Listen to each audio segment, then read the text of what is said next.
Hey everybody, back again. Want to jump on here real quick and show you the funny thing that's happening on this table right now with me and my son. And to also say that you should get your family involved in gardening for a few reasons. We all know about the poisons that they're putting in these foods, so it's best to just grow everything yourself. I'm telling you all this for a reason. So anyway, I decided to take the other half of my backyard, started building raised beds, and started growing stuff myself. And I realized my first growing season that it was super easy. Couldn't believe how easy it was. I was researching how to grow melons and how to grow, pretty much everything. And I was getting tons of tomatoes. My first season, I think I had like 14 tomato trees because I thought that I was supposed to plant a whole bunch of them because they say if you plant 5, maybe 2 will show up. Well, all of them showed up. Now, I'm in Long Island, Zone 7A, 7B, where it's supposed to be hard to grow, but it's not. It's pretty easy. So hold on, I'm getting to my point. So when you start gardening, you start watching a lot of videos and doing a lot of research and trying to figure out what's the best way to do things.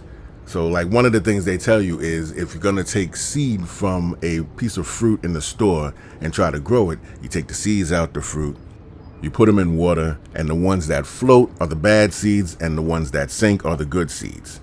We have a fruit store around here that sells fruit that you usually can't get at a regular grocery store. So I had these Asian hammy melons. They're like a cross between honeydew melon and cantaloupe.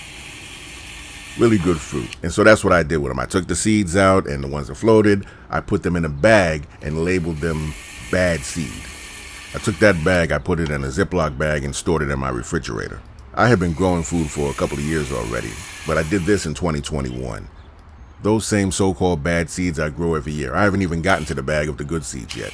So it just goes to show you that everything you research isn't written in stone. I was reading botanist papers. I was doing everything trying to find out how to do this correctly because I really wanted to start doing this and being able to sustain my family on this food. However, going back to what's going on this table, of course I told my family, I got a couple of daughters and of course my son, my wife. So I told the rest of my family I want everybody else involved. I want to teach them what I know so that they can learn how to do this on their own. So my son, aside from his regular job, is also a personal trainer, eats pretty clean, eats a lot of fruit. So one day he's eating watermelon and he decides to take the seeds from the watermelon, I think about 10 or 12 or so, and he put them in a water bottle with some dirt and put them in his window. So I told him, well, you need to put them in a regular pot so that they can be spread out a little bit more.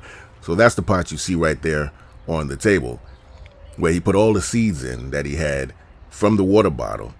And I told him, I'm like, you need to dry those seeds out because that's what you learned. You take the seeds out, you dry them out, and then you can plant them. He took them right out of the watermelon, threw them in the dirt, and they all popped up.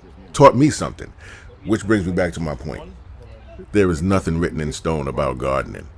I was shocked that those things came right up like that, the wet seeds out of a watermelon, but everything came up, everything he planted. So what we're doing now is just taking everything out of that pot and putting them in cups because I've had bad experiences when you put them in the ground this small. You get birds that come around and pluck them out of the ground and fly away, or they might not be as strong, so they might just wither and die. So after we get everything transplanted, wait about a week and a half. These will get a little bit bigger.